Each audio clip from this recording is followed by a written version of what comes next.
sekarang tolong ceritakan ya, tadi sebelum diruqyah, ketika proses sampai setelahnya yang dirasakan apa?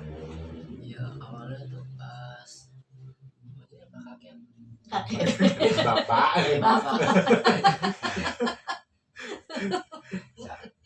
pas belum apa bapak baca doa itu kayak berat gitu di leher sama tangan tuh dinarik-narik. Nah, terus pas baca doa tuh kayak tangan tuh gerakin kayak pengen nonjok bapak itu. Ya, Cuman perasaan pingin nonjok. iya cuman saya tahan pakai tangan kiri jangan nonjok kan nggak boleh juga sama yang tua masa nonjok.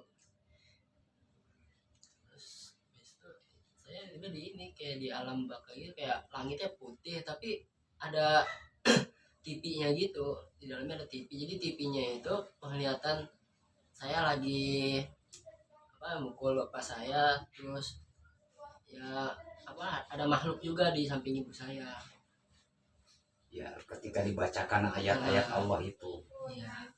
perasaan teh seperti itu, seperti melayang-layang di mana? Orang aja nggak tahu di mana juga. Beda kosong aja semuanya. Terus yang dialami apa aja? Gitu. Ya ini apa dadanya sakit itu sesak gitu. Sesak sama sesak juga sakit perutnya. Perut sakit. Perut sakit. Mendadak.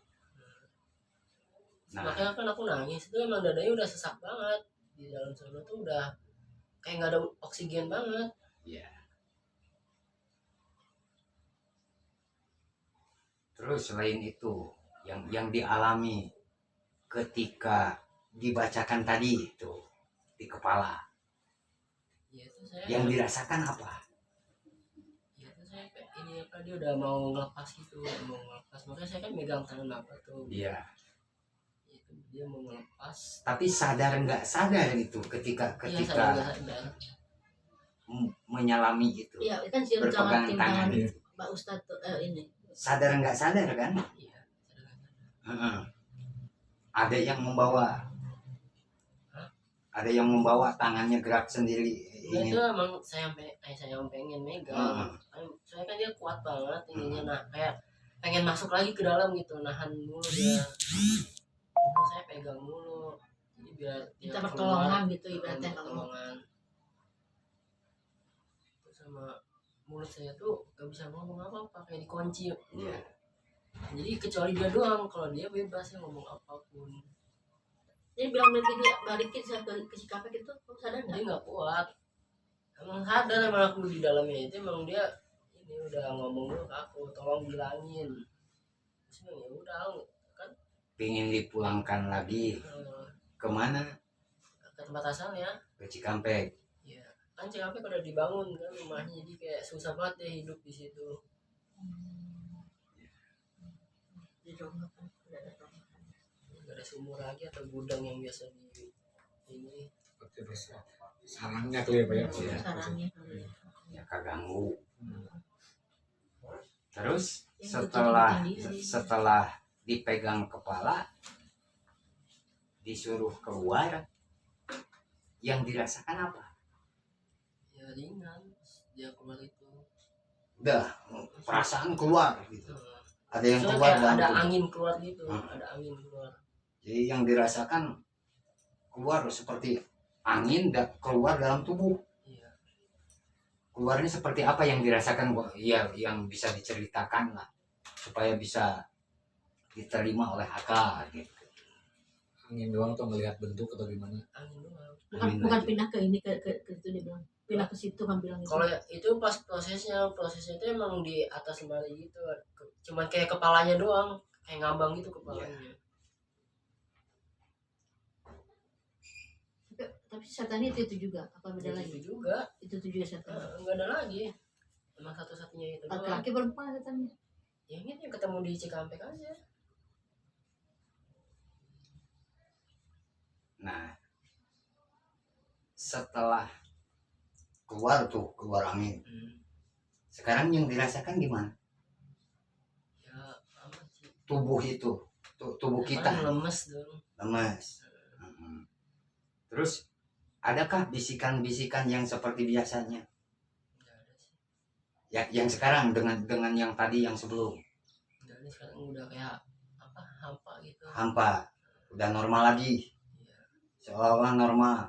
Kalau yang tadi mah Kayak ada waktu bisikan-bisikan iya, terus. bisikan waktu bacanya juga kan ada lemes ya saya tuh. Heeh, Nah itu kayak dibisikan gitu, kayak gak usah ngikutin apa yang bapak omongin gitu. heeh. Makanya kan saya berat mulu kan lehernya, itu saya tahan terus. Iya.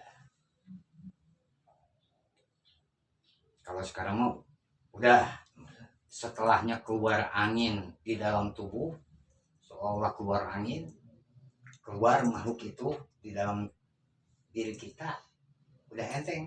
Kalau sekarang mah sudah nggak ada bisikan-bisikan lagi. Ya mudah-mudahan untuk selama-lamanya ya. Yang penting mah kita harus banyak-banyak membaca asma-asma Allah yang agung apa aja.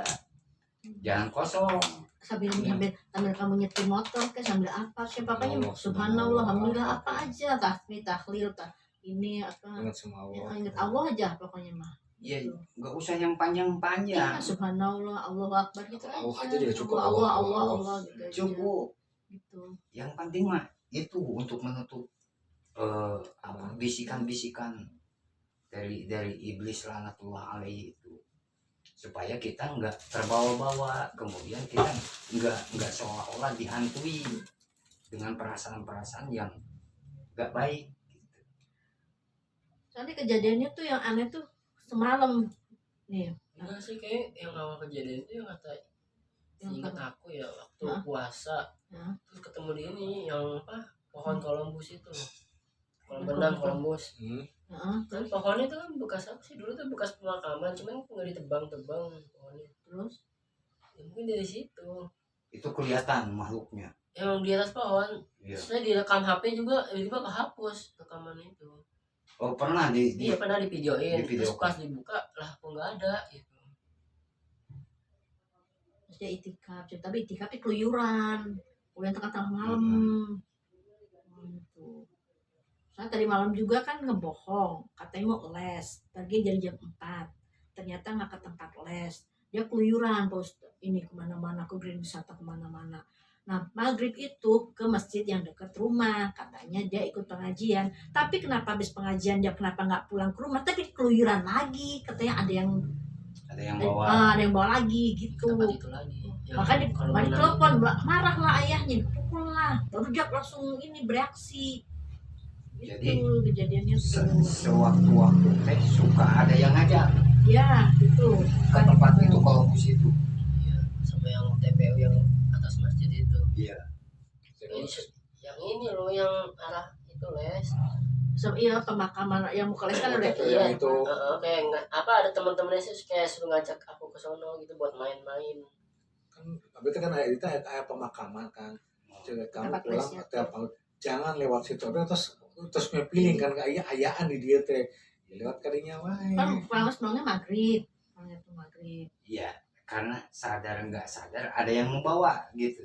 Iya, kayak ada ngajakin tuh. Ya. Cuman saya ini kayak cuek aja langsung turun ke bawah.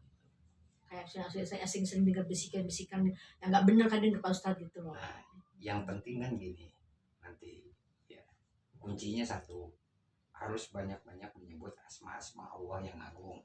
Ya, apa aja asma Allah,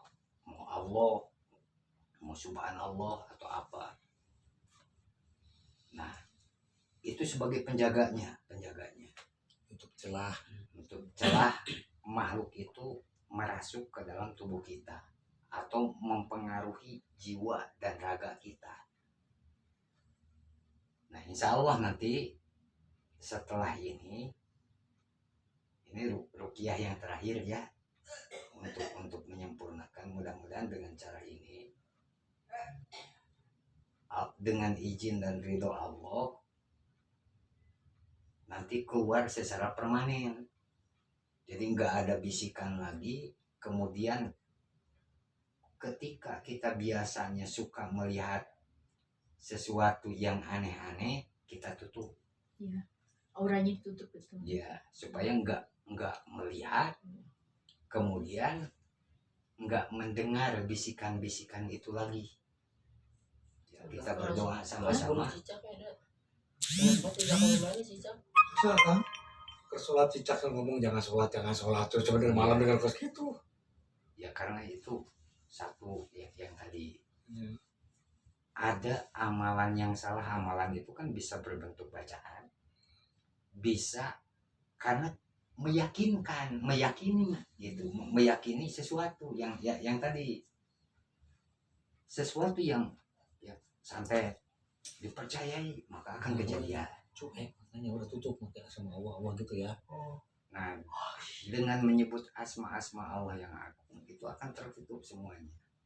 Nah, nanti mudah-mudahan setelah ini kita akan